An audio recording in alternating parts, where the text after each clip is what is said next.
Be sure to support the n.W.bro podcast by hitting the like button on this video, as well as subscribing to our YouTube channel. You can also follow us on Facebook at facebook.com/n.w.bro podcast and on Twitter, username n.w.bro podcast. Thank you for your support. What's up, players? This is Teddy Long, and I just want you to know you're listening to the n.w.bro podcast, players. Holla, holla, famer!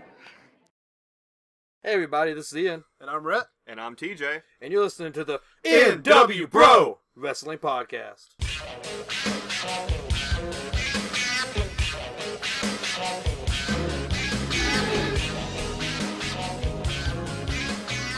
Alright, so welcome back to another episode of the n.w.bro Wrestling Podcast, being recorded here on June 7th, 2017. We're back after a week off, and we've got somebody new. Hello, TJ. Hey guys, I'm TJ. It's great to be here.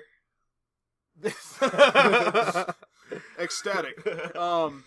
So if anybody listened to I guess it was our last episode because we took off last week. There was a little snippet with TJ, so this is actually his second time back on the show.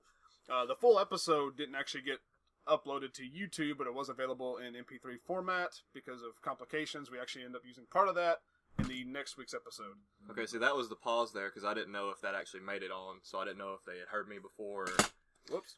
No, that's on. We're gonna leave that in. I don't edit. That's what's good about this podcast is that I don't have to go through and just pick things and edit like in previous podcasts we've done. So I just let it all go. So it's all on. Yeah, so just stay PC, all right? Yes. Not like the last time. Not like the last time, which thankfully did get cut out. It did get cut So out. we do try to keep this, somewhat non-controversial or anything like that. But I mean, we can drop, we can say fuck if you want to. That doesn't matter. Of course, there's a big thing on YouTube now where apparently if you're like monetizing videos, you have to keep it family friendly or something. YouTube's dumb. being weird, but we don't make money off this yet. So We're an NPO, you guys. Non-profit organization. Absolutely. So yeah, we took last week off. We had a long week. We were out of town the weekend before that. Got to meet Xavier Woods. We did. Me and Ian did anyway. TJ wasn't there. TJ sucks, so That he didn't sucks get for to see TJ. it. But we did get to meet Xavier. You guys cool. Terrible. That was pretty awesome. Sat in on a Q&A, which I did get to upload a little bit of that to our YouTube. So if you haven't, check that out yet. If you want to see what Xavier looks like when he's trying to go Super Saiyan, that's on the n.w.bro a little disappointing, but YouTube. Well, he tried. he did his best. That's all we can ask for. That's all you can ask for. So yeah, we had a long week. We were out that weekend. Things just didn't match up for us last week to kind of get together and do this. So anyway, took last week off.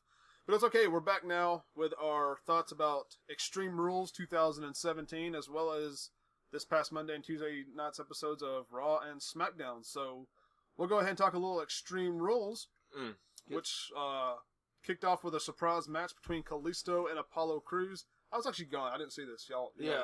Well, you came in at the end of it, and because we didn't realize it was going to be a thing. Yeah. And I was like, "You want to make picks on it?" And Ian was like, "Sure, we're not going to count it, but we can." Yeah, we went ahead and made picks, but we didn't count it towards our overall total since Rhett wasn't there and everything. Do we have the picks pulled up, or do you all remember who we? I think we can all remember as we go through. Okay. Yeah, it'll hit us. But anyways, so we made picks on this one, but we didn't count it towards our total. I don't even remember who I picked. I picked Kalisto. You both picked Apollo. I think we so, both picked yeah. Titus because I said Yeah, Titus Titus, first, rather. and you and I both agreed that he kind of needed it to move forward with this But- push he's getting or this new gimmick. But nah. No, Kalisto picks up the win. Yeah, because he did the what's the name of his move? The Selena del Sol. Yeah, the Salida del Sol. He did that off of Like the distraction from Titus. Like, yeah. I think I got this screwed. Anyway, he did it off of Titus and hit Cruz with it and pinned Cruz. So Yeah, exactly. But it was a pre-show. It was a pre-show match, so it doesn't really count towards anything anyway. so zero all around right now. Right. So the actual pay-per-view proper gets kicked off with Dean Ambrose versus The Miz for the Intercontinental Championship. Now remember, the stipulation was that if Dean Ambrose got disqualified, then Miz would pick up the championship. And we all kind of thought, I know me and TJ did anyway, kind of thought that this thing would start off and Miz would just immediately get slapped by Maurice. Did you think that too? No, remember I picked Dean. Yeah, okay, we that's thought right. there was Yeah, going to be just walk literally- in, slap, done. Literally, this match was the only one Rhett and I had different. Yeah. This So match determined the whole first thing. match of the pay-per-view determined whether or not Rhett and I beat each other. But they all chose Miz. I chose Ambrose because I thought it was going to end up being like a swerve, and it kind of was. It kind of was. This is actually my favorite match of the night. There still was a in all swerve, honesty. but it just wasn't the swerve I was hoping it would be. But let me preface that by saying this: I am happy that Miz has it. Mm-hmm. Miz is a better Intercontinental champion than Dean. Miz, I would go as far as saying Miz is actually a great Intercontinental champion. I'd say he's one of the best that there's ever been. I would agree, honestly. Yes. And he adds a lot of prestige to that championship. Ambrose has not had in my opinion, not had a decent championship run since he's been on main roster. Yeah, I hate to say this because I know you're a huge Ambrose fan. Oh yeah, he's one of my favorites. Yeah. But I just feel like Ambrose is getting a little tired at this point. As far like his gimmick and everything. I get what he's about, which is good because it's a good chance to reinvent itself. Yeah, right. But he still gets a decent pop. He comes out. Yeah, and that's the reason why they still do they're still doing him the way he is, because like casual fans and kids love him with the wacky line and everything. The crowd accepts who he is right now for the most part. It's just that his booking while he's a champion has been crap. His World Heavyweight Championship run was garbage. Yeah, it was. And this Intercontinental Championship run, although it wasn't just dreadful or anything like that, it just wasn't really all it could have been. It's also mostly just been him versus The Miz the entire time. That's right. I mean, we saw this, me and Ian's talked about this on the podcast already. We saw this feud once already on SmackDown, and then when it got brought over to Raw, they just started the feud back up, which, like we said, we're glad The Miz has the championship. And I will say it was a really good match because the ref was aware of the dequal rule, and so he was giving him a lot of leniency. It was actually cool because we actually got the slap. Miz, at one point, he's like at the rope and he's just like, slap me. And Maryse is like, what? He's like, slap me right now. And she does. And the ref's like, I know exactly what you're doing. And kicks Maryse out. Right. But then that leads to a bunch of tomfoolery and the ref's about to disqualify Ambrose for like bumping into him, even though Miz threw him into him. I've got to comment on that real fast because this whole night was filled with just really obvious things that should have been done that people weren't doing. Yeah. We were getting kind of frustrated with, especially later on in the tag team match, with things that just could have been happening that any normal person would have done, but it didn't happen. This kind of starts here, like when Maryse slaps Miz and they try to get the DQ. Good on the ref for being like, nah, bullshit, I see what you're trying to do and that's not going to happen.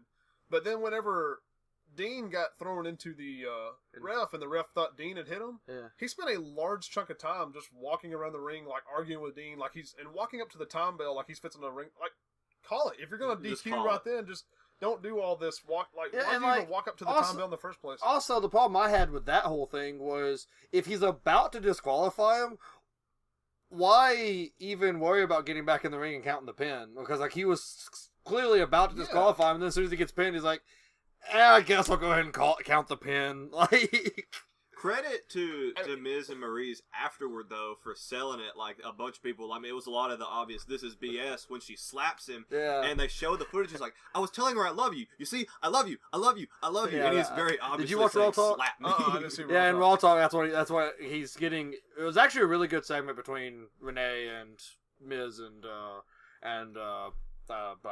Maryse, and because it's a whole lot of apparently.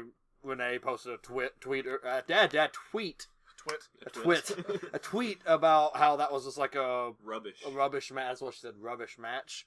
And Miz was just like, why was it rubbish? She was like, well, just because blah, blah, blah. And he's just like, I just think you're being biased. You know who's rubbish? Dean Ambrose. Yeah. And then she brings up the whole slapping thing, and he's just like, I didn't tell her to slap me. See, bring up the video. Like, it's video, but there's no audio. And he's like, clearly, I'm just saying, I love you. I love you. She is so in the heat of the moment, she slapped me. And I'll be honest, I kind of like that from time to time. So, it was... He's like, and I even tried to tell the ref before he would disqualify Dean. Yeah, I was trying to tell the ref to not do that.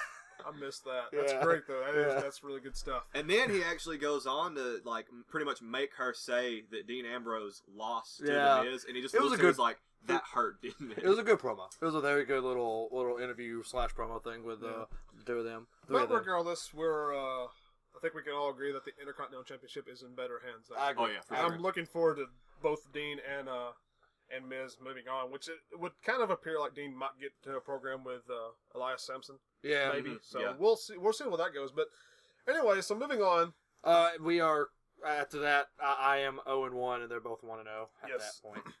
So moving on, we got our just complete throwaway match of the night that no one was excited for. No one cares. I thought this was gonna be pre-show, but then they're like, Kalisto and This should have been just straight like YouTube, like Sunday Night Heat or something. Yeah. This should have just never. This should have been just 2K simulated. But we had Sasha Banks and Rich Swann versus Noam Dar and Alicia Fox. Yep, and it ended mixed tag team. Exactly. I mean, there wasn't like anything banking off this match. No, you know? Except for Sasha. Oh, I see what you did there. But this was just a throwaway feud to give these 4 people something to do in the meantime to fill a spot on the card, and it's not going to go anywhere from here. At least I don't. It's not. No, this is the end of it. Did anything happen on Raw? No. On Raw Talk, they had a little thing with Sasha and Rich Swann, and they're like, gonna give her a night on the town. She's like, I'm married, you guys, and it's like, cool, bye. Oh. But Sasha had to get this win, I feel like, because there's a lot of rumors that she's about to get put into the program, the championship picture. Oh yeah, and she had to win this. And if she had lost this, okay, so I guess something kind of was banking, because if she had lost this, that would have knocked her down to like mid card, for sure. Yeah. So and she's like a 3-time women's champion already. Yeah. So she needed this. That's what happened. I moved to 1-1. They're both 2. No, you called it wrong. I called wrong, yeah. TJ called Alicia Fox and Noam Dar. You idiot. I'm just kidding. Seriously, like, what the hell? Yeah, I'm at 1-1 at this point. We're both 1-1 and Rhett's 2-0. Yeah. That's it. Yep. Okay. So now we get to a match that actually has some meaning to it. But was the worst match of the night. Still really bad, though. Garbage match. First we had Elias Sampson come out. Oh, this was great, because I cracked up. I did too. Because Elias Sampson, he comes out, because we thought, like, is he about to have a match? But no, it was just him doing a small little acoustic performance for the crowd. And he says something, he's like, I was walking by the harbor earlier, and I saw the people passing me by, and it inspired me to write this song. And he starts playing, and all he does is say, Baltimore is bathed in filth. And just stops, and I started laughing like, "Is that the song? Is that the whole?" Because he stopped and kind of looked around and like soaked in the booze, and then he proceeded with the rest of the song, which was very heel towards Baltimore. But it was good. I cracked up because I thought it was done. I was going to get up and leave. So beautiful. We got treated to that. I'm actually kind of feeling some Elias Sampson right now. I really want to see him do good stuff here on the main roster. But then that actually leads us into the women's championship match between Alexa Bliss and Bayley. It is a kendo stick on a pole match, which already just spelled disaster right from the get-go. As soon as Kurt mentioned that on Raw a few weeks ago, I had no hope for this match. We had so much speculation about what this was. Yeah. Like, is it tied like a tether ball? Like, I was confused because they clearly said at one point before the match that whoever pulled down the stick could legally use it for the rest of the match. But that's not the case. It's just whoever had the stick could use it. Yeah. Which was trash because there were several times before either of them got it where someone would be on the ground like hurting and the other person would just be like staring at the kendo stick just like, well, what do I do now? This was the next example of the answer, like the choice of what you should do was so painfully obvious in front of you, but you didn't do it. It's like, okay, so there was a spot where Bayley actually grabbed the kendo stick, and because Alexa hit her off the turnbuckle, it knocked the kendo stick down onto the mat, which I don't know if that was botched or not. I'm not sure if it was supposed to fall like that, but regardless, it was sitting there, and there was a spot where they're both outside the ring on opposite sides of the turnbuckle, and they're looking into the ring at the stick. And Bayley can literally just reach in and grab it. She's so close to it. Yeah. But they're looking at each other like, oh, which one of us is going to get to it first? And then they dash in. There's a mad scramble. There were so many times where... Well, no, that wasn't even the thing. Bayley got to it first, and instead of just grabbing it, she rolled completely over it and, like, back-slammed into Alexa's chest. Yeah. So them having to work around that stick really made this match garbage. Yeah. And then... Bayley had the stick at one point and was gonna, like, chased Alexa around, like, Tom and Jerry style, and was, like, holding it loose, menacing above her in the ring at one point, about to hit her. And she's like, oh, I'm gonna do it. Oh, I'm gonna... No, Alexa, here's the stick. I'm not gonna do it. Well, that was kind of the whole premise of the like, the whole build up to the match, though, was whether or not Bayley could actually go to that place. Right.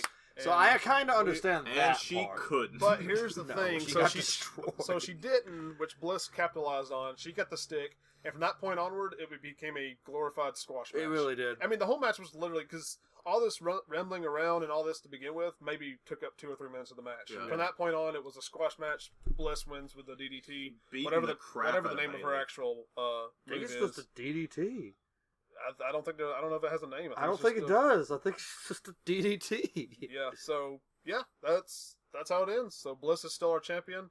Shameless Wonder Woman plug at the beginning too. That was kind of neat. Bayley really needs to be booked well, going like from here to SummerSlam at least, because she's not looking good right now. No. I mean, she had so much momentum behind her. I love Bayley. She was huge in NXT, and she still has a pretty decent like crowd following, especially like the younger female fans. But she looks bad right now. Yeah, so. It's not great. So then we get into the Hardys. Where are we at pick-wise after Bayley? Didn't we all pick Alexa? Yeah, we're all Alexa. Yeah, we were all Alexa. So everyone just gained 1. 3-0 and 2-1 for Ian and I. So then we move on to the Tag Team Championship match between the Hardy Boys and Cesaro and Sheamus in a steel cage match, where the rule is it's more or less it's tornado tag, but the rule is both members of the tag team have to be outside, have to hit the ground outside the cage and to win. They have to both be outside at the same time. At the same time, yes, to win. Like you can't jump out and then come back in and drag the other guy out. You both have to be out. Yes. I thought this match more just overall sucked. It was trash. And there was more examples of just the answer is so obvious what you should do and they're not doing it. So many times there was a spot where they could just run, because you don't have to climb out of the ring. You can just go through the door. The refs fucking open the door for you. I hate that. I honestly feel like if you're going to do a steel cage match, like do it like old school and like have like a chain around the door or something that you can theoretically, like someone could break and go out the door, but don't like the refs just be like, you want out? You just cater, just like, come on guys. Y'all guys want out? I mean, they can just dive out they dive out of the ring all the time, so what's to keep somebody from just running, Irish whipping off, or just bouncing off the rope on one end and just diving out the door? Yeah. You know? And there was so many times where all they had to do was just walk out the door. Yeah. Both teams. They could just walk out the door and won. But nope, they scrambled around. They wanted to keep it in the cage, make some cool spots. There was one point in the match where Jeff actually managed to get out of the ring, which left Matt in the cage by himself to take on Cesaro and Sheamus. And because Matt can't get out of the ring, Jeff climbs back up the cage and Whisper in the Winds off the top of the cage, which was a cool spot. Yeah. But that put him back in. And then even then, that was another one of those cases where, like, why climb the cage when you can just walk back inside? Right, right. Well, to be fair, he actually did try to walk back inside, and Sheamus bro kicked the door into his face. Oh, that's true. I forgot about that. That's a good point. Good point. But anyway, so we get to the end of the match where Cesaro and Sheamus are trying to climb out of the ring. Matt has made it out of the ring, and he's trying to pull Jeff, who is unconscious at this point, out of the ring through the door, finally trying to use the door. And Cesaro and Sheamus hit the ground before Jeff gets pulled out. So we have over the top. New tag team champions, which we called. Yes. Yeah. Yeah. I think you didn't. I didn't. Yeah. So I tie with TJ now. No, I take the lead on you. Yeah, you're the lead on me right now. I have the lead on you right now, and Rhett's still undefeated right this second. Yeah, I did pretty good in this pay-per-view. Yeah. He went. You think he went 5-1? I lost the last 2 matches. Last 2 matches? Oh, yes, yeah, I that's called right. the last 2 matches incorrectly. Yeah. So So I was undefeated up until the last 2. So he was 4-2 and we were 3-3. That's right. Yeah.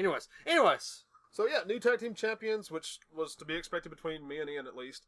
And a lot of rumors, a lot of speculation that both Matt and Jeff might have a singles run coming up pretty soon. So we kind of expect this one. Well, they gotta have their tag. They have to have their rematch first, but it'll probably be like on Raw. Probably. I mean, at Great Balls of Fire, one of the two. I don't know. We'll see. I don't know. I can see them having the rematch at Great Balls of Fire. Yeah, maybe just kind of they extend it out a little bit longer. Yeah. So then we get to our Cruiserweight Championship match. Submission match. I was supposed to say that. Between Neville and Austin Aries. Which I actually really liked. It was probably my second favorite match of the night. This was a pretty decent match. I mean, this was a pretty good match. Pretty good rule. Yeah. Nothing just too crazy. Just you have to be submitted. Yeah, and they both have submissions. So only issue I had with this match was the fact that you could get counted out. Yeah, there was a count out thing. Yeah, that was stupid. I mean, it's a submission match. It can only be in submission. Why is the ref counting when they're outside the ring? Yeah, that makes no sense. And if you got to 10, it just a no contest. I mean, what? It's a submission match. Yeah, counting? Exactly. So, but it did go pretty well. A lot of Aries just kind of working Neville, and Neville doing just kind of like the really heel cheating like he had done. Actually grabs the ref at one point, if only to get a distraction long enough to slip out of the ring. Yeah. Comes back from just a lot of Aries almost winning and pops the red arrow and then puts Aries onto in the- Aries' back. Yeah, onto Aries' back. Aries looked like he had a little bit of something left in him, and then once he took that red arrow to the back, Aries was just out. Yeah, and then Rings he hit of the Saturn. Yeah, and then he hit the Rings of Saturn. That was match. So not a bad match. I'm a little surprised because I honestly thought. This is the third match between Neville and Aries, and I thought Aries would have finally picked it up this time. Only one this time with my Neville pick, because I always am a member of the Kingdom of the King of the Cruiserweights. Not bad. No, it wasn't terrible. It wasn't bad. If I just put some thought into it, I kind of forgot about the whole TJP thing. Yeah. If I remembered that, I might have actually said that Neville would have retained, but I really didn't think about TJP going into this match. So that's guys, I'm going to be at Raw a lot recently. What? TJP. What's the P stand for? Perkins. You wanted to say something. I wanted to say something. I thought about it, but I didn't. So that was your first loss. So that was 4-1, and I'm 3-2 at this 3 point. 3-2, and you're 3-2. Yes, because we all got this one. Okay, and how this small one of a was card this kind of was because we're already to the main event. Yeah. Anyway, main event: Extreme Rules Fatal 5-Way match to determine the #1 contender for Brock Lesnar's Universal title between Bray Wyatt, Seth Rollins, Roman Reigns, Finn Balor, and Samoa Joe. First comment I want to make about this match was I don't think it was extreme enough. It wasn't. No, it wasn't. This pay-per-view wasn't extreme enough. Yeah. Really, I mean, how do you start out a pay-per-view called Extreme Rules with a match where if the champion gets disqualified, he loses the title? Like that's the opposite of extreme. That was stupid. And the only match that was even like quote unquote extreme themed was the kendo stick on a pole match. Yeah. I mean, don't get me wrong, they get some chairs involved in this match and the steps, but that's it. It was a good little match. My biggest problem with it was it wasn't really a fatal 5-way. It was a let's have 3 guys sit out and watch 2 guys fight the whole time kind of deal. Yeah. But it worked because, first of all, who did we all pick? I picked Finn. Finn. We all picked Finn. Really, I really felt like, I know that's kind of a cliche choice, but I really felt like Finn would pick it up. Looking back, kind of like what you just said about the whole TJP thing, looking back, I probably should have picked someone else.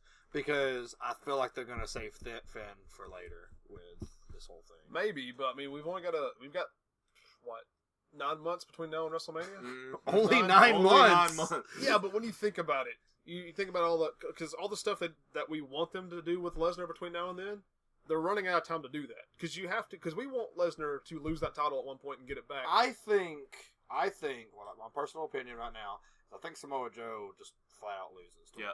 I don't think he wins. Well, that's the winner of the fight. We haven't even announced that yet. So, whoops. So yes, to our surprise, Samoa Joe won the Fatal 5-Way match. Not even a submission, just choked Balor out till he passed out. Mm-hmm. Yeah. After Balor hit Reigns with coup de grace. Yeah.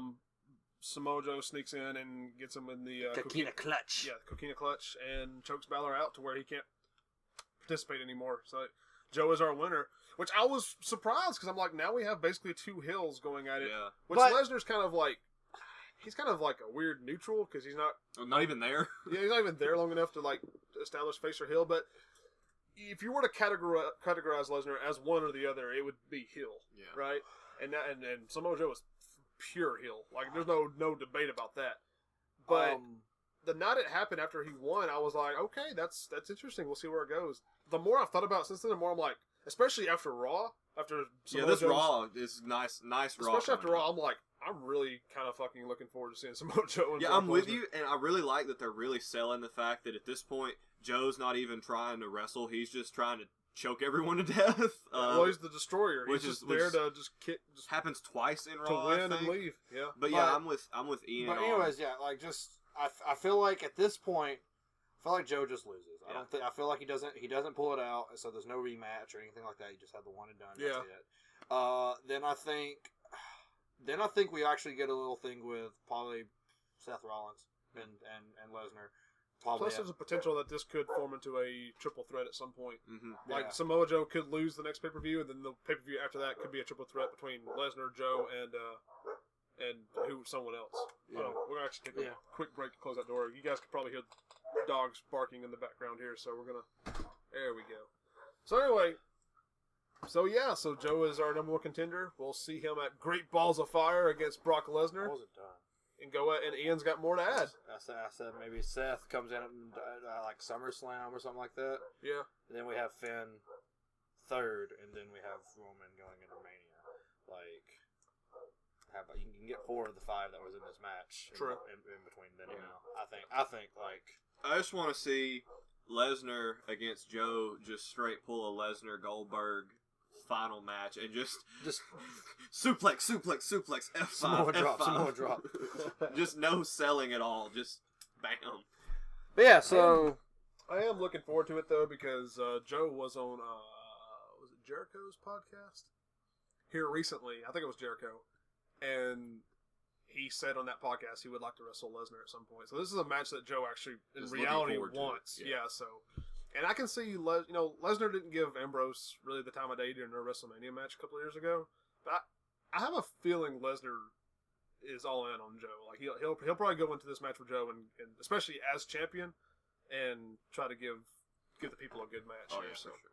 But we ended 3-3. You ended 4-2, Yeah. and overall is all right. Yeah, It was okay. I'll be honest. Let's go as far as say I think it was the worst pay-per-view of the year so far.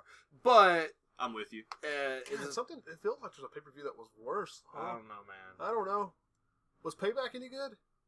I like Payback. Payback was pretty good, yeah. Payback was pretty good. I'm actually just drawing a complete blank on Payback right now. But Payback- anyway, Payback was good. Yeah. Payback was the one followed WrestleMania. Yeah. Yeah. Yeah, you had Joe and Rollins. Okay, it wasn't too bad. And then Backlash was really good. Yeah, Backlash was good. That's a whole other animal. SmackDown's on fucking fire right now. So we good? Everything good? Yeah. All right, Let's moving go on. on. Let's move on into Raw. Monday I'll be Night honest. Raw. I don't know anything that happened during Raw. I actually watched it today. This was not explained pre-show. Okay, I actually got to watch Raw in its entirety on live TV, on TV for once this week, so that was nice. It's like exact reverse. Yeah.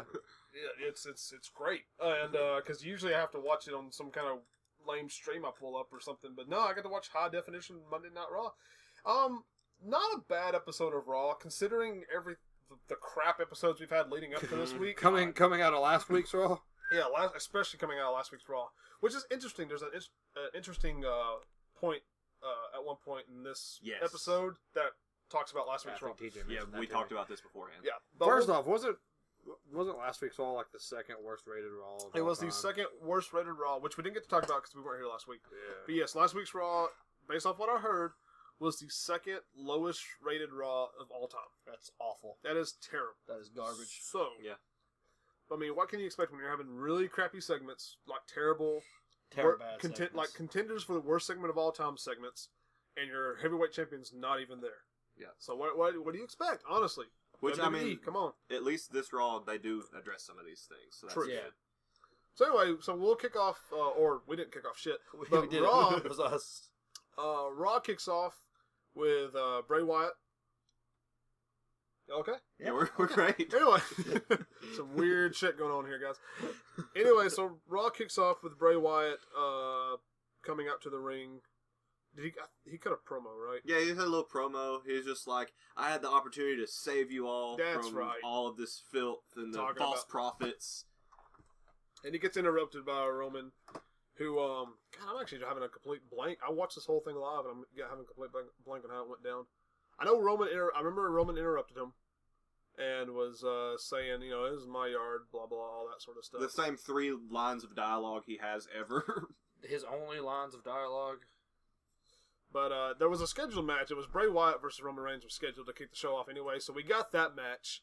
And you guys wouldn't believe it, but Roman Reigns won this match. What? Yes. It's like, really? No, okay. Now it's kind of all starting to come back to me. This actually wasn't a bad match. It wasn't. There were a couple of false finishers. I mean, at one point, Bray actually kicked out of the Superman punch and stuff like that. So it actually was not a bad match. And there was 2 commercial breaks during this match. So it was a decently Pretty long long match to match, start yeah. off with. But Roman did pick up a clean win over Bray Wyatt. Which kind of goes back to what I was saying about the 4 that I think will have a shot at the title. Yeah. I think Bray is the one that won't. So Maybe not. Well, I mean, especially because it happens later in this episode of Raw, but everyone, I don't think Finn was here, but with Bray losing, his match here. He's really the only one to not be getting that push. I think he's getting pushed in a different direction. Yeah, I think he's gonna have a few broken Matt Hardy. It'll be the best thing we've ever seen on live TV. he should. And then they did hint towards a feud between him and Finn before. Yeah. So we'll see what happens. Could you imagine broken Matt and that would be hype. It would be. That would be. It would be hype. so stupid, but that's why it would be hype. No, it would be great though. It makes sense, honestly. But so then that leads after the match. We go backstage where Enzo and Cass are being interviewed by Charlie, and they're basically talking about being asked about the attacks on Enzo the past couple of weeks. And Cass says, we still don't know who did it, but I'm going to personally keep my eye on Enzo all night to make sure it doesn't happen again. And then leaves. And and Enzo's still there. Enzo actually comments on that because he's kind of like, he's kind of trying to flirt it up with Charlie a little bit. And he turns around and he's like, Enzo, you said you had my back. Where you at? You're going to watch me. Where you at now? So they did kind of comment on that. Then we go backstage, back to Kurt Angle, who's reading the text message because last week there was a text message from somebody saying that Kurt Angle's doing basically a terrible job at GM. And Kurt said that if this gets out, then it could ruin him. So we still don't know who it is. So this week we go back to Kurt, and he's still reading what I presume is a new text message. Looking upset. Yeah, looking kind of worried. Like I don't what could happen. He gets interrupted by Alexa Bliss, who says she wants to do a new segment tonight called Alexa Bliss, This Is My Life. And Kurt says, Alexa, that's a terrible idea. It's the worst idea. This Is Your Life segment from last week was one of the worst segments in the history of Monday Night Raw. And I was like, oh, Kurt actually acknowledged that. That was pretty cool. He's like, and by the way, didn't you promise Nia Jax a title shot after you dealt with Bayley? And Alexa's like, yeah. I didn't get to celebrate. Yes, I kind of did. And he's like, yeah, well, you're going to put your title on the line tonight against Nia Jax. And, I don't know, tells her to have a nice day and walks off or something. I don't know what he did. Anyway, so he books the match between Bliss and Nia Jax for the Women's Championship that night on Raw, which anybody could telegraph that Nia Jax is not going to win this title. But spoilers, sorry. What? So we'll get there. So next, we have Elias Sampson back in the ring to treat us with some more guitar serenade. I hear he's releasing an album. I would probably illegally download that album. I would check it. I would stream it on YouTube. But he's back in the ring, gonna play some more guitar. And he says, this one's even dumber than the night before. He says, earlier today I saw a leaf fall by the road and it inspired me to write this song. And he proceeds to sing the song about how whatever town they're in has no hope whatsoever. And I'm like, okay, I can kind of understand you being by a harbor or something and seeing people walk around thinking, man, this town sucks. But you just see a leaf fall by the road and you're like, oh, this town's doomed. This town has no future. No future. So as he's playing his song, he gets interrupted by Dean Ambrose, who comes out and just immediately just knocks Elias out of the ring and says that he has unfinished business with The Miz. The Miz comes up on the Titantron and says there's not going to be a rematch, not tonight, because he's having a celebratory celebration, I guess. I don't know why I didn't just say that in the first place, on winning the Intercontinental Championship back. So... celebrating celebratorily. Yeah, so tough shit, you're not getting your rematch tonight. Which then, because he's distracted, because Ambrose is distracted, Samson gets back in the ring and lays him out with a swinging neckbreaker, which if y'all seen Samson's swinging neckbreaker, it looks pretty vicious. It's pretty good. And then he leaves. So there's that. After that, Dean Ambrose is walking backstage and he's looking for The Miz, and I think his dressing room.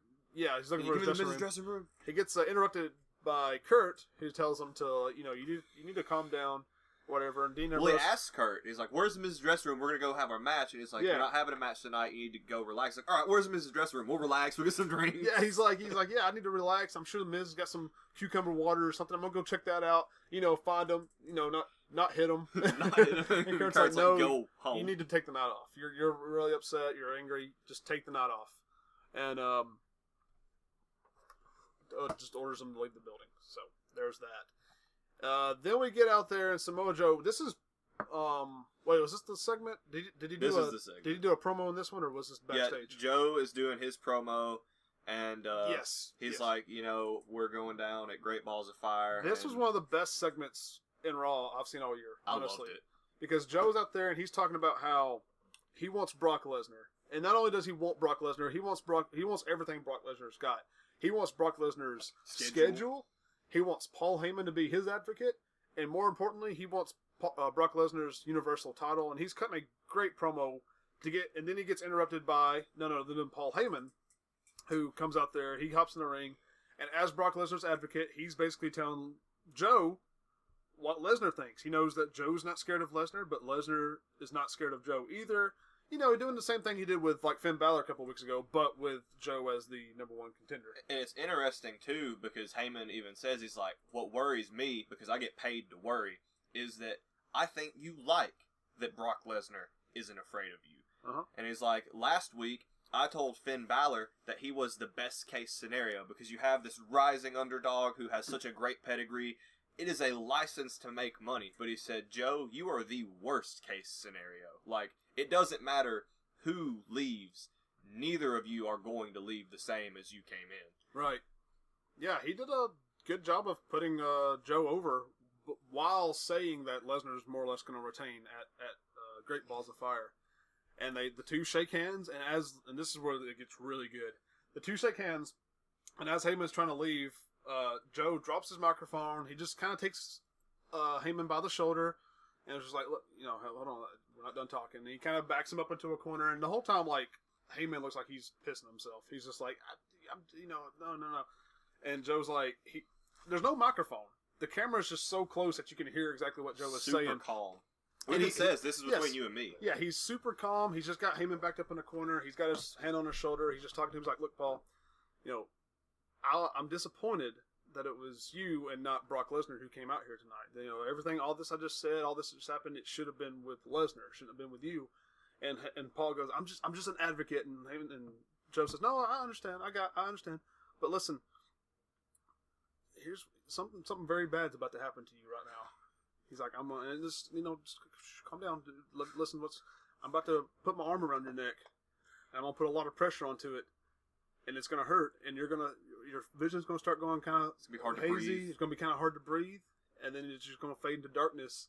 And he's like, and then after it's all said and done, I want you to go back to Brock and explain to him in excruciating detail, as only you can, Paulie, what just happened to you and how that felt. And he's just being super calm, and the whole time Paul's like shitting himself. He's like, no, and he's like, and finally he just pulls him away, puts him in the coquina clutch, and just chokes him out. We got 4 refs out there trying to break him apart, and Joe's just yelling at him. He's like, you tell him how this feels or whatever. And they finally get him broke apart, and Joe leaves while Heyman's just passed out in the ring. I like what I've seen there where the crowd was chanting the "We Want Brock" thing, and he just picks up the mic. He's like, "And so do I." Yeah, so do I.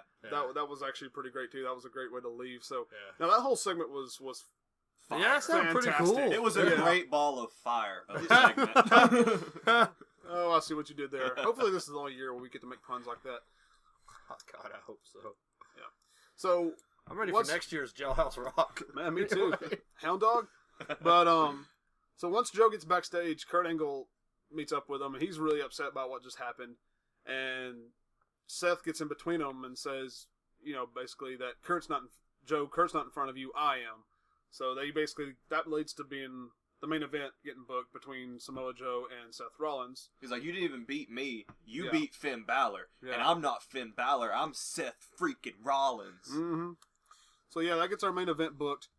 We then move on to Heath Slater and Rhino versus Sheamus and Cesaro in a non-title match, just a tag team match on Raw, and it's a squash match, which I hate it because Rhino just ruined Sheamus. At one point last year, it's a joke.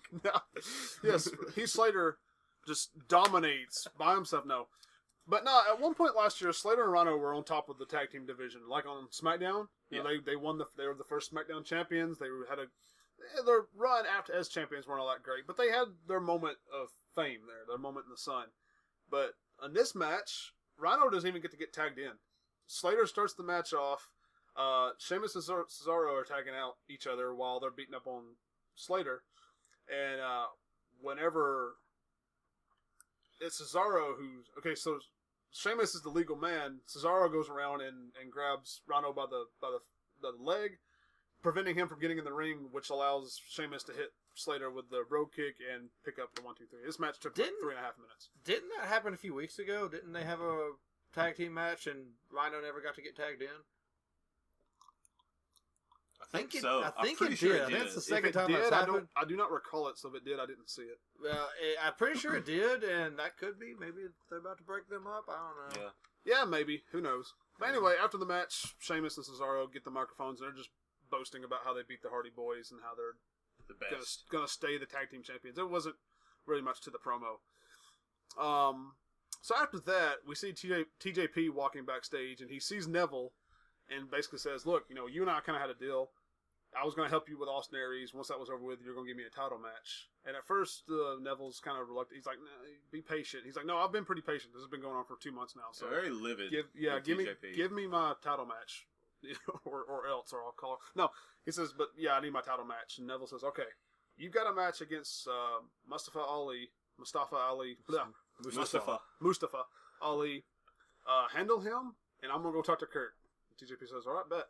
So TJP goes out, has his match with Ali, picks up the win, and as he's walking backstage, Neville meets him on stage and says, "Look, I went and talked to Kurt, but I'm not a miracle worker. Unfortunately, the Cruiserweight title match will not be happening." TJP's upset. Yeah, TJP's really pissed. He's like, we're both going and talking to Kurt right now. Yeah, he's together. And as soon as TJP turns his back, Neville just clocks him. Yeah. And says, "You think you're on my level? You think you deserve a title match?" The Neville level. Which, this is weird. So, did we just see TJP turn face again? I don't. He just turned heel. I think it's heel v heel, honestly. I really do, because he even says, like, you'll get your match tomorrow night on 205 Live, which I was hype about, because I like the Cruiserweights. We haven't talked about it, but I know Ian and I have, and I actually really like the Cruiserweight division, and I really like Neville. I think the King is pretty good, but yeah, it was really weird to see TJP do the heel turn, and now I guess it's heel v heel. Either heel v heel or he's going to be face again. So I don't know. I'm actually, for the first time in a while, I'm actually kind of looking forward to seeing what happens in the Cruiserweight division especially between TJP and Neville, because I'm just kind of curious where they're going to carry TJP from here. Neville will stay heel like he has been, obviously. TJP can either turn face or it's going to be heel v heel like you said. So we'll see what happens. Either way, it still kind of looks like TJP's going to get that title match at some point. He's getting it.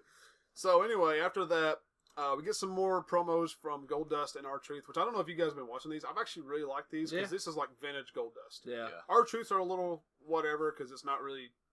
It's kind of hard to take R-Truth seriously these days, and his promos in this particular feud are meant to be parody of what Goldust is doing. Mm-hmm. Yeah. But, dude, Goldust's promos where he's in the director's chair... Like some Anton LaVey looking like... I don't know who that is. Yeah, who's that? It's like... Church of Satan. Okay. Oh, well, of course that's who that is. Okay, Yeah. why did I know any better? Jesus. Anyway. No, that's the opposite. Anyway. No, this is what we need a little juices up in here. Anyway, so yeah, I'm really digging these promos, especially from Goldust, because it's just vintage, like 1990s Goldust again. And you can't tell me he does it at like just devilish in these. Like he's just got like a really like macabre vibe. yeah, I mean, I'll give you that, but that's like the character. That's the same kind of character he had back in like the 90s when he was doing this sort of thing. When he was being in the director's chair then, because this is not this. He's rehashing or bringing back the director's chair thing. He did this before. Yeah. So, so there's been no physical interaction between R-Truth and Goldust since they broke up on Raw. But these little promos back and forth have been fun to watch, and I'm actually kind of looking forward to seeing Goldust go over in this feud, because I mean he's getting old. He's probably getting ready to wrap it up. So I assume this is like they're giving him this run to kind of do vintage Goldust again. He might have one other run in him, but I'm not expecting him to be around in the next year or two. No, he's going to be after the next year or Universal two. Champion, I think. Well, I was telling in that I don't remember if we did that on the podcast or not, but I said just give him a title match. Even if it's not Universal title match, he doesn't have to win it. Just give him a title match. He's earned that much to have a chance at it. Yeah. And I think that would be a good way for him to go out. Just have a title match, come up just a little short, and just like, I gave it all I had. That was all I had left, Why not? That would be fun to watch. Word. So after that, we have a backstage segment with Sasha Banks, Mickie James, and Dana Brooke are in the locker room just kind of hanging out talking. Alexa Bliss walks up, trying to be all nice, trying to just fit in, but they're just like, no, thank you. You're kind of a bitch. We don't like you. Yeah. Sasha just straight leaves, and Alexa tries to talk to Mickie and Dana. Says, "Look, Nia Jax is a big problem. She's been on y'all's bad side. She's kind of on my bad side now. So let's just kind of team up. Keep the sisterhood together. Keep the sisterhood together and take care of this Nia Jax problem. And Dana says, you have a Nia Jax problem. We don't. And you know what? I think we're going to be ringside during your little title match tonight. And they walk off. So Alexa's like, well, that didn't work. She was like, ugh. Yeah. So after that, you got the commentators talking about it. Michael Cole, Corey Graves, and Booker. And during this, Kurt Angle walks up and gets Corey Graves' attention and pulls him to the side. He's talking to him about the text message again. You can't hear what's going on because they're kind of off to the side. Mm-hmm. But he's talking to him about it. And whenever Corey sets back down, Michael and Booker are asking him, like, what are you talking about? And at that time, Kalisto's music hits to start the next match. And Corey just disregards anything about it and starts talking about the next match. Yeah, there's a match coming on, guys. Be professional. I was like, all right, then. So again, we've got Kalisto versus Titus O'Neil with Apollo Crews in Titus O'Neil's corner. Last time this happened, Titus picked up the win because he pulled the trunks. This time, Kalisto picked up the win because he pulled the trunks. And, which Titus is like, what the hell? And Apollo's like, yeah, well, you know, Apollo being how Apollo is, he's not talking shit or nothing. He's just over there smiling. He's like, well, see, this shit happens, you know? So, you know, fun little segment, but it's kind of just rehashing what we've seen already. So, anyway. What about the Titus brand, though? The next big thing. I think this is going to end up being a feud between Titus and Apollo. Really? I think that's the way this goes. It's kind of like, sad. You wasted my money. I was kind of looking forward to this actually being an actual thing and then maybe tag teaming a little bit or something. So maybe it doesn't go the route you just said, but it does kind of feel like that's what's happening because they have not been on the same page since they started this. And, you know, Titus is very serious, or can be, and Apollo is he just smiles all the time. Yeah. Well, and two, now, Akira Tozawa was watching that fight backstage, so a little tease for that. I don't know why they would just pop that in there for no reason. Yeah. But after that, we go backstage, and Miz is making his way to the ring when he notices something in the corner of his eye. When the camera pans over, it's Cass, and he's been attacked. He's laid out, and he's got all this crap laying on top of him. He's got like a railing on his back. Yeah. So the refs go and check on him. Enzo comes to the picture. He's asking what happened. Cass kind of comes to, and he hands Enzo something, and it's one of Enzo's gold necklaces. And I noticed it was laying next to Cass the whole time, and I wondered if they were even going to acknowledge that. And then, Cass handed that to Enzo. It cuts to commercial. When it comes back on, Enzo's still checking on Cass. And he's saying, you know, look, I know with this necklace, I hope you're not insinuating what I think you're insinuating. Those guys took me out last time. They took my necklace. They must have planted it here. But I'm gonna take care of it. We're gonna take care of all this. Like, do you remember anybody? Like, do you see anything? Come on, like, think. What if this whole thing's building up to? It has been. It's not been Cass attacking Enzo. It's been somebody else. But Enzo thinks it's Cass, so Cass has been attacking. Enzo's been attacking Cass, and now you just got this big tomfoolery. That's a little convoluted, but I wouldn't necessarily just not welcome that. Yeah. That would be kind of interesting to get them to at odds with each other and have a third party involved too. Yeah, it almost feels like an Enzo heel turn though, because Enzo's like, all right, whatever, we got a match. Come on, Cass, and the refs are like, dude, very obviously Cass is not wrestling. Like, Cass is fine. He's gonna shake it off like he can't even stand. Yeah. Yeah. So they're talking about how they have that match, and the refs just like, well, Cass can't compete, so you'll have to find you another tag team partner. And Enzo's like, okay, well, I'll see what I can do. So that's that. Then we go on to the celebration for The Miz winning the Intercontinental title. We cut to the ring. Maurice is in the ring. They got this big old balloon that says Miz blown up. They've got a bear dancing in the corner. Miz Bear! Yeah. They got a dude in a bear costume dancing in the corner with a sign that just says congratulations, and he's just dancing over there. I think they might have a cake or something. They got some wine or champagne. I know they got champagne. So she introduces The Miz. The Miz comes out. He's talking about how great this whole setup is, how excited he is. Miz Bear. He's like, you got the balloons, you got the bear. That's awesome. We finally have a mascot, the Miz Bear. And Maurice is like, well, I'm glad you like everything, but I didn't get the bear. And Miz is like, what are you saying? And she's like, I didn't book this bear. And the whole time the bear's over there just waving and dancing. So the Miz being like, I didn't book this bear. The Miz being paranoid, just immediately just attacks the bear, beats the shit out of him. Skull crushing finale. Hits him with the skull crushing finale. And says, ladies and gentlemen, I present to you Dean Ambrose. Pulls off the mask. It's just some random dude. And he's like, well, kid, at least you can say you got beat up by the Intercontinental Championship. And he just throws him out of the ring. Yeah. So then they wheel down this huge gift. Big old box, gift wrapped. And the Miz is like, oh, look, it's a big gift. It's really tall. There's a lot of room in there. And he gets out of the ring.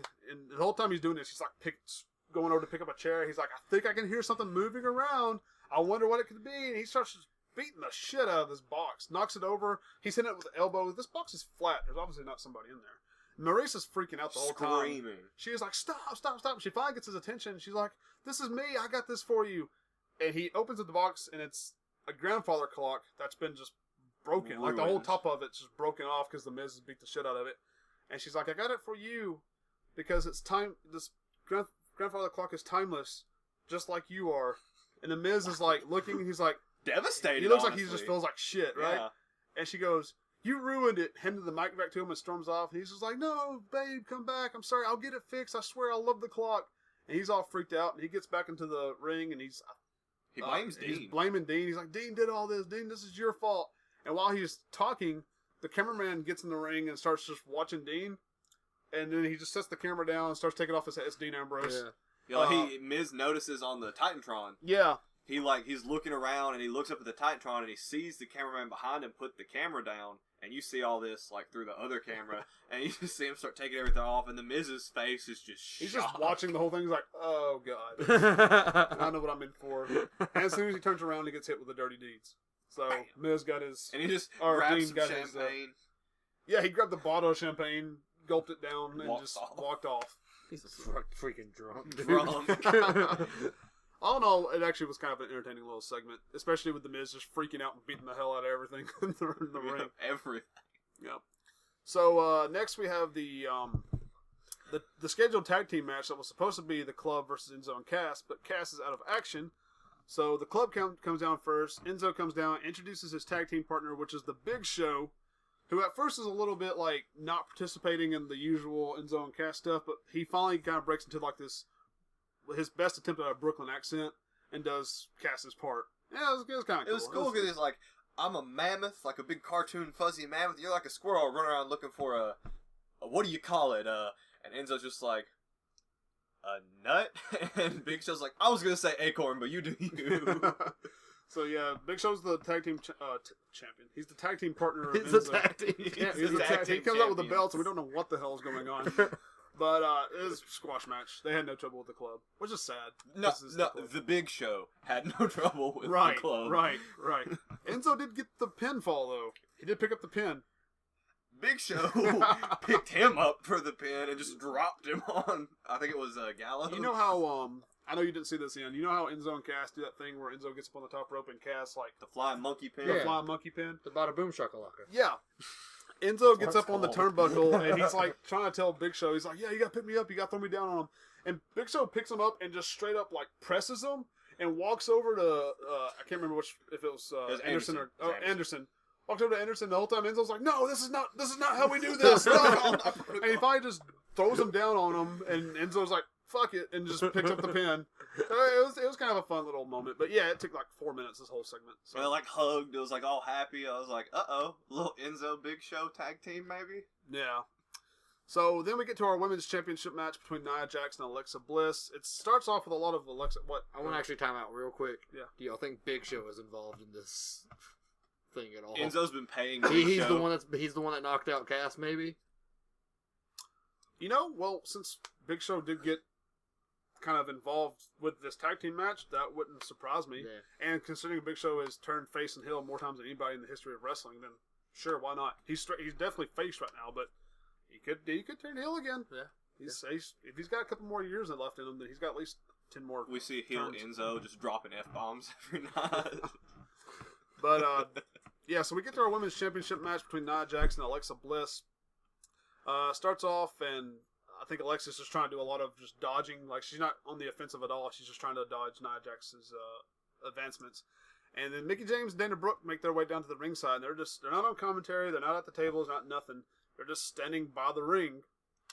Which eventually Alexa gets out of the ring and pushes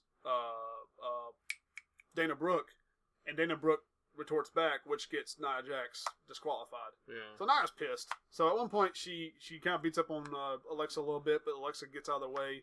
Then she turns around, focuses all of her anger on Mickie James and Dana Brooke, and just puts them out, and she leaves. You can tell she's disappointed. And I don't blame her. I don't either. I dig it. You think Jax will pick up the championship? Because that'd be kind of cool. She should at some point. As dominant as they make her look, she needs to have that title at some point. Yeah. I don't know if right now is the best time, but somewhere like down the every line. time I've ever seen her fight, like it's always. I mean, because it had the big thing with Bayley and Sasha. Yeah. You know, and it always takes both of them. It seems like. For whatever reason, I feel like she will pick up the title, but I feel like she'll do it on SmackDown. Really? I don't know why. I feel like Nia Jax will get traded over at some point and she'll pick it up on SmackDown. That sounds, for whatever reason, it sounds like a better fit than her being Raw Women's Champion. Her being on SmackDown sounds like it works to me. I don't know. Just not putting much thought into it, but it just sounds like it does. But we'll see. So we go to backstage, and Paul Heyman's being checked on by a doctor when his cell phone goes off, and it's Brock Lesnar. You can't hear what Brock's saying, but you can hear what Heyman's saying.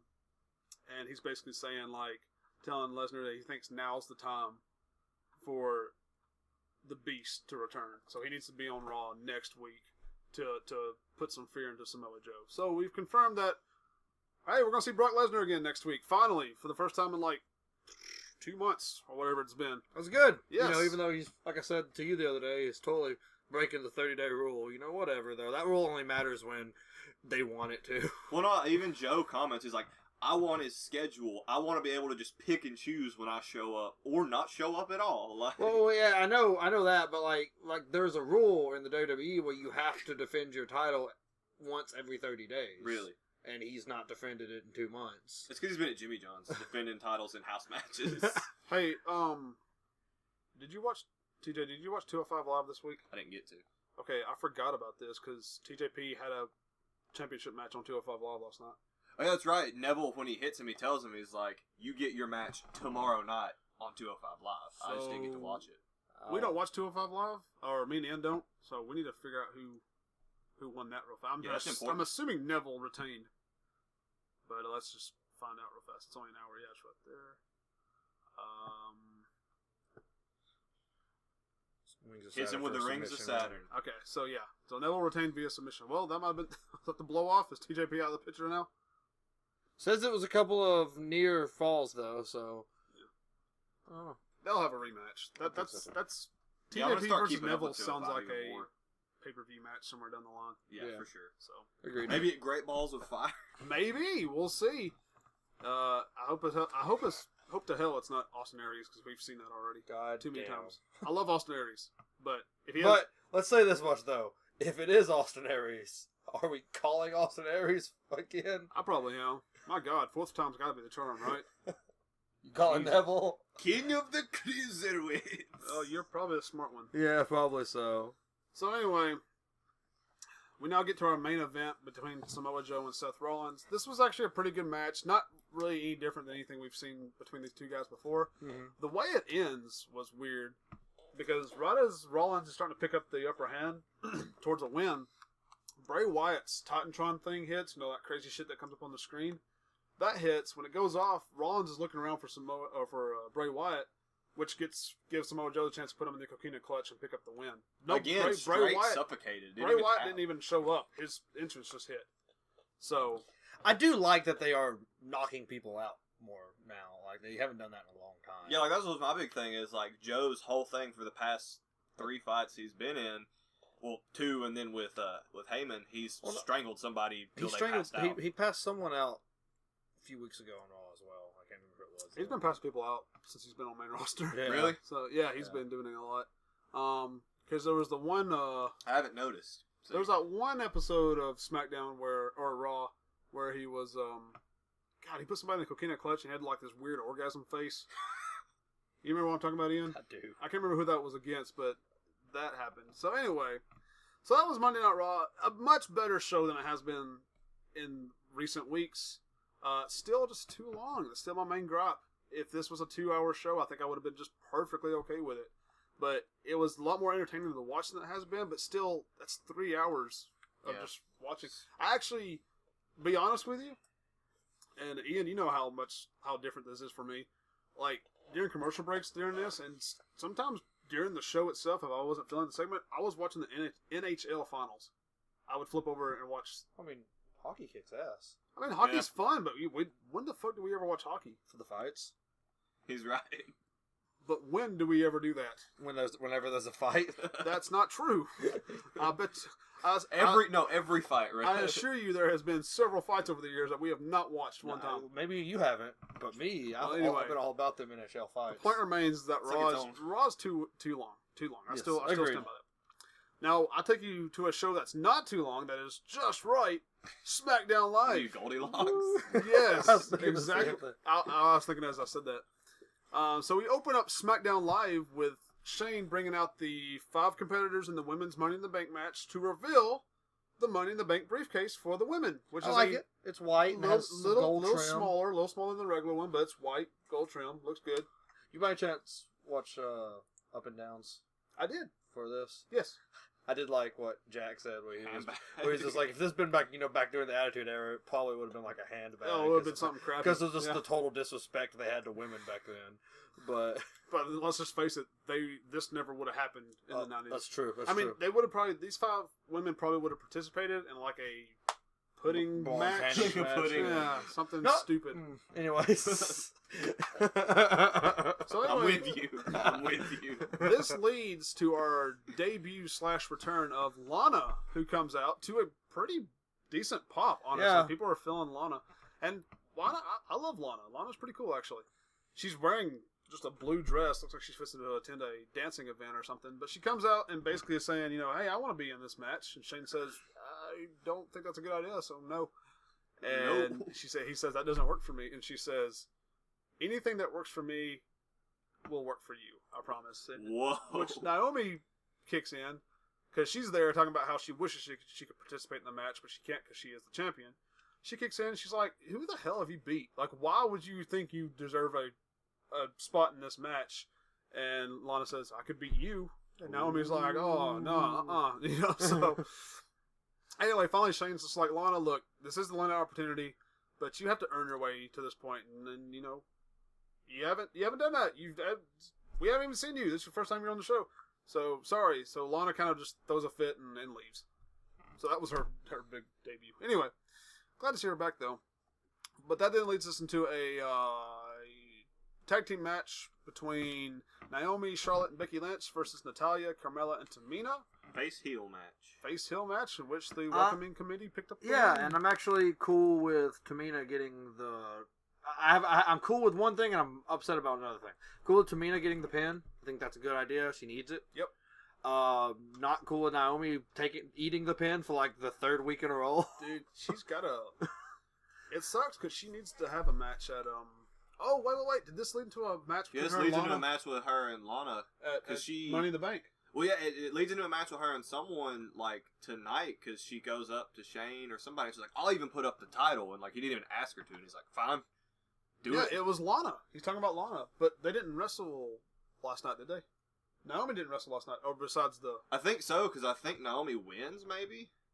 She was in the tag team match. She was in this match. She took the pin. Okay. I think this led into a match between her and Lana at Money in the Bank, because Naomi put her title on the line. That's what it is. She put up a title match against Lana at Money in the Bank, right? Yeah, that's what I'm saying. I think that's what this led to. I'm just saying, if I'm the women in the Money in the Bank match, I'm pissed. I'm just like, what?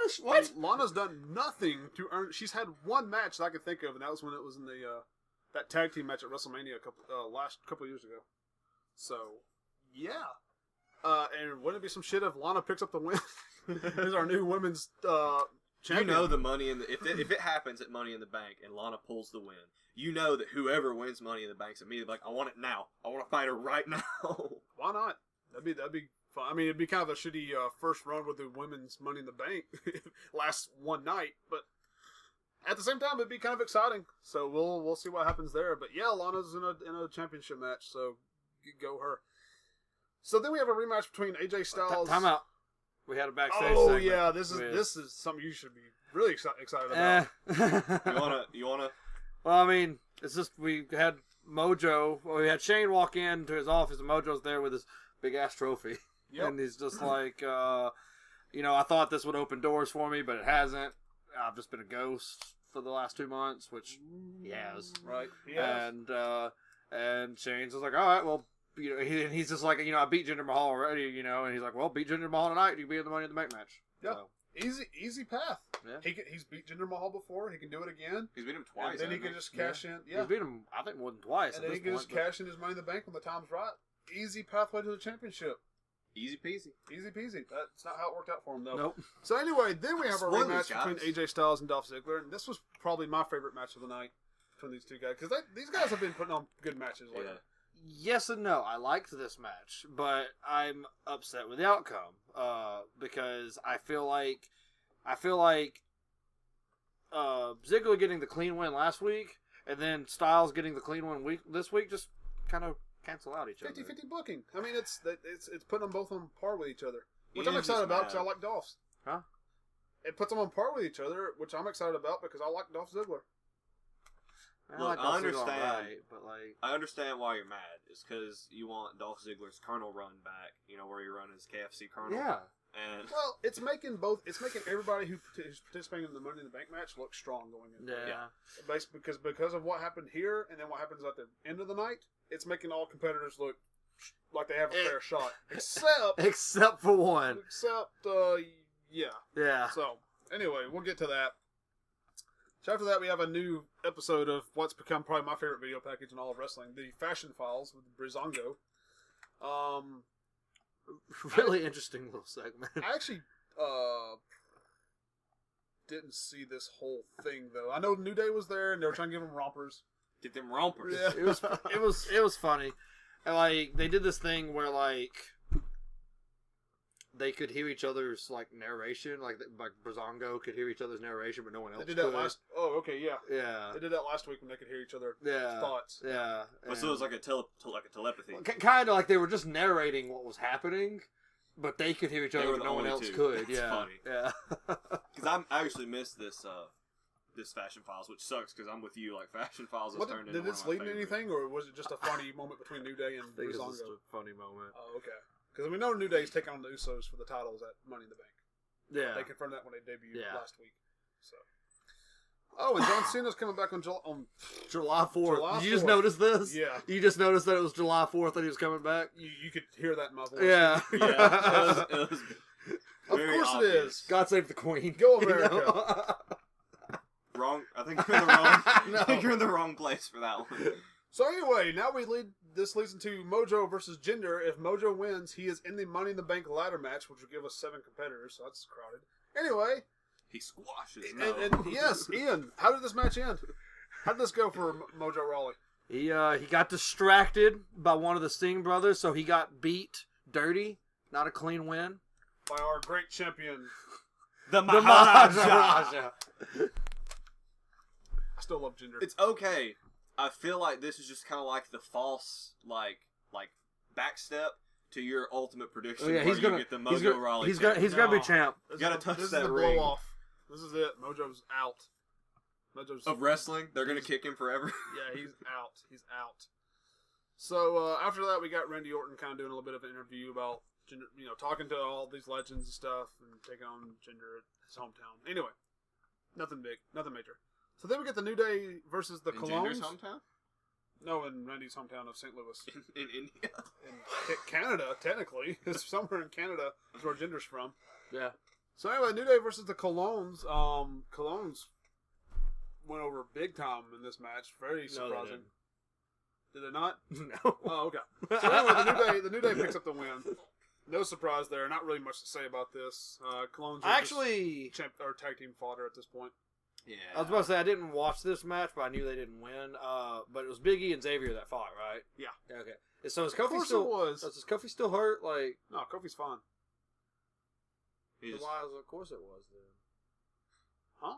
Why? Of course it was. Then. Oh, because Xavier's always the third man out most of the time. Huh? Xavier was in the match though. It was Big E and Xavier. Oh, I thought you said Big E and Kofi. No, Big E and Xavier were the two fighting. Yeah. Did he not say Big E and Kofi? He said Biggie and Xavier, but Did he? Yeah. Okay, well I'm stoned, so And I know, I agree with you that Xavier is always the one out, but he was the one in this match, and we haven't seen Kofi wrestle yet, so I'm wondering if he's still. Maybe he's still a little Hurting. hurt then. Yeah. See, I thought they were holding off their debut until he was fully healed up. Yeah. Because he's still dancing and doing all this crazy New Day shit. So he's gonna have a solo run. That's why he's only doing. I wish. I love it, man. man. Kofi Kingston. Actually, can I go back to us meeting Xavier real quick? Yeah, absolutely. When we met Xavier, one of the coolest things he said that we were at a Q&A panel. I think you even have this uploaded, right? I think so. I think this is one of I our videos. I have the audience Q&A uploaded. Yeah, that's what it was. Question, yeah. So one of the audience members asked him, was like, how would you react if the WWE came, like, if Vince McMahon walked up to you and was just like, hey, we want to put the belt on you, we want to put the heavyweight championship on you. He was like, how would you react? He's like, well, first off, if he told me that, I would be like, give it to Kofi. He was like, I'd be honored that they would offer it to me, but Kofi, if anyone in the locker room deserves the title right now, it's Kofi Kingston. Really? Yeah. That's awesome. That was awesome of him to say. Yeah, and he's like, now, don't get me wrong, if their return to that is, well, we want to put it on you, so it's going to be on you, I'll just be like, okay. but Kofi he would deserves definitely offer up Kofi first. Yeah.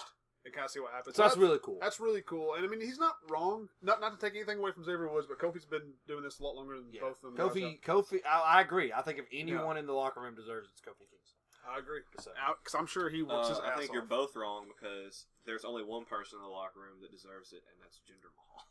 You're right. As he has told us every single time he's on television. No, I mean, like, kayfabe aside or whatever, I mean, if what I've heard about Jinder is true, and he's not juicing, and he's been tested 6 times, and they all came back saying he didn't. If what I've heard is true, he does bust his ass more than anybody in that locker room. Like, that's why he's so freaking huge now, because you look back at him like 2 years ago, and he was a lot scrawnier than what he is now. Yeah. Now he's buff to the point that everyone's accusing him of being on supplements, and apparently he's not. So hopefully that's the truth, and if that's the case, then it's obvious that he busts ass more than anybody, because he is jacked up. Yeah, he is. I mean, he's that's very, very humble too, because he was on Jericho's podcast a couple weeks ago, and he is just excited to even be where he's at. Really? Right now. Yeah, that's awesome. Yeah. But the New Day picked up the win, like we said. Then we have like a promo of the year from Sami Zayn. Which, even then, just kind of stepping back outside of kayfabe, I think that's really cool because you don't really see a lot of the outside of kayfabe stuff. So, like, for me, like, I don't see a lot of that. So it's like when I see Jinder Mahal, it's like I hate that guy. But like, even the heels, they're just people. You know, they. Yep. That's like just to kind of go. Most heels I've heard like on podcasts, they're just cool dudes. That's really. Like one of my favorite things I've ever seen, just kind of breaking kayfabe and stuff like that, is back when Hogan was having all the issues he was having, and he was like at court for something, and they were just like, do you remember when you said this on this date? And he was just like, yes I do, but I didn't say that. My character Hulk Hogan said that. Mm-hmm. That's 2 different people. Mm-hmm. Like I play a character on TV. Mm-hmm. I am not. That is not me. Yeah. And I'm just like that's cool. You know? Yeah. So it's the truth. And a lot of people can't make that distinction. Yeah. I mean, that's like even like in television, like just shows, you've got your bad guys that are just the best villains, and people hate them on the street because they think that's who they are. Yeah. But they're just actors. Yep. That's exactly it. Yeah. So anyway, he said Sami Zayn put on a good promo. Promo of the year from Sami Zayn, where he's basically just kind of dissecting everybody that's in the Money in the Bank match, and then proceeds to get destroyed by Baron Corbin. Fucking annihilated by Baron Corbin. And because Sami Zayn was supposed to be on commentary for the main event, Baron just takes out Sami Zayn during this backstage interview and is like, I'm on commentary, so fuck you. Yep.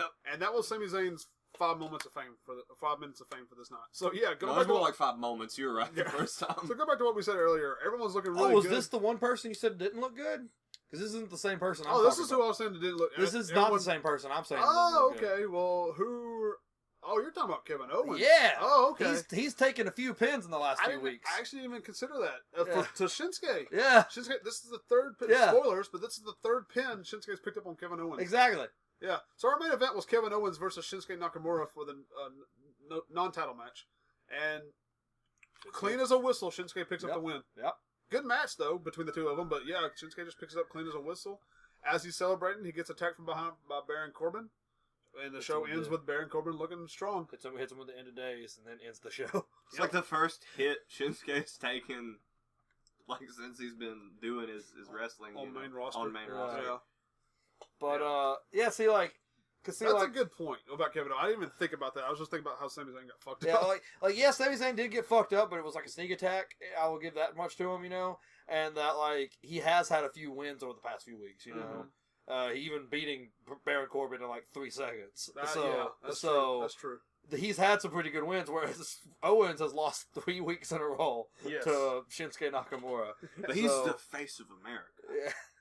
Well, the face of America looks pretty bad right now. Which honestly scares me. I'm gonna be honest, because my prediction, or I think both of our predictions, is Nakamura picking up the Money in the Bank. Yeah.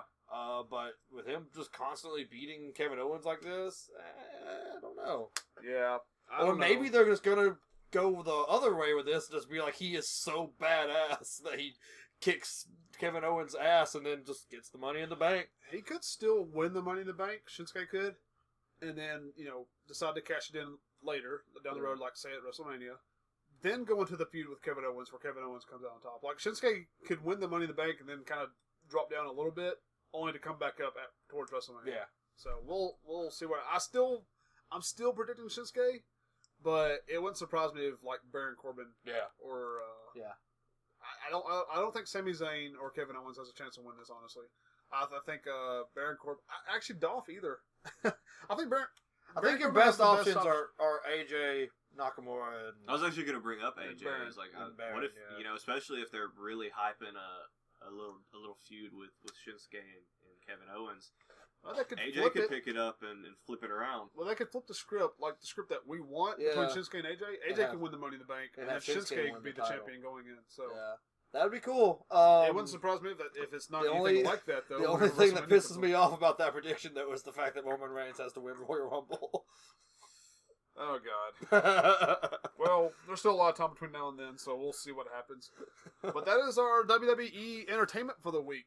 Any closing remarks, guys? Do we have anything else, like, from anywhere else? Not that I could think of. I was thinking about that today, and I've been watching a lot of Being the Elite on YouTube. Marty Scurll's just happy as fuck to be. Fuck the revival. Marty Scurll, I don't know if this was televised or not, but him and Omega had a tag team match against Okada and Gedo. And Skrull picked up the pinfall over on Okada. Ooh. So, I don't know if that was televised or if it was a house show. If it was a house show, that makes sense. But anyway, I just learned that from the Being the Elite videos. Other than that, I don't know of anything going on outside of WWE. Well, I'm not even saying necessarily just outside of WWE. Is there any news from the WWE for that matter? Not that I've heard. Nothing major. You got anything? Piece of shit.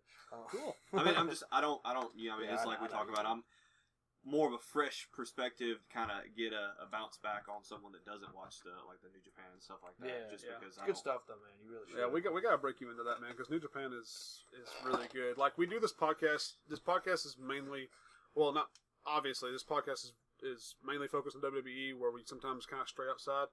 But I would actually argue that New Japan probably has the better wrestling product right now than WWE. It does. It's just that we still love WWE, and it's a lot more accessible to us to watch, because we only watch like the New Japan pay-per-views. We don't really keep up with.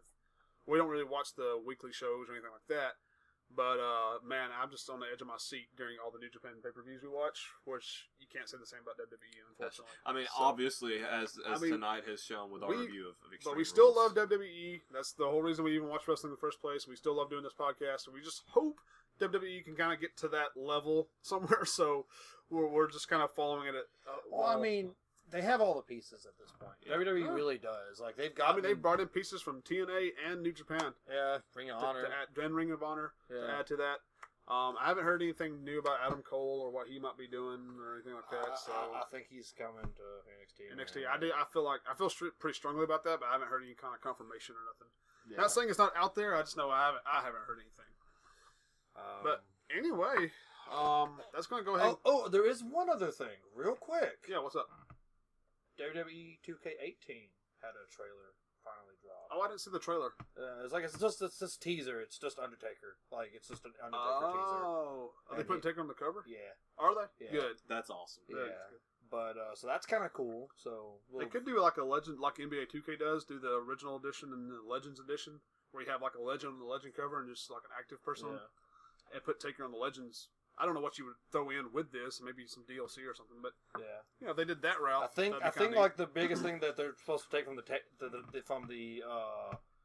teaser is that you're gonna be able to like relive the streak. Taker's coming back.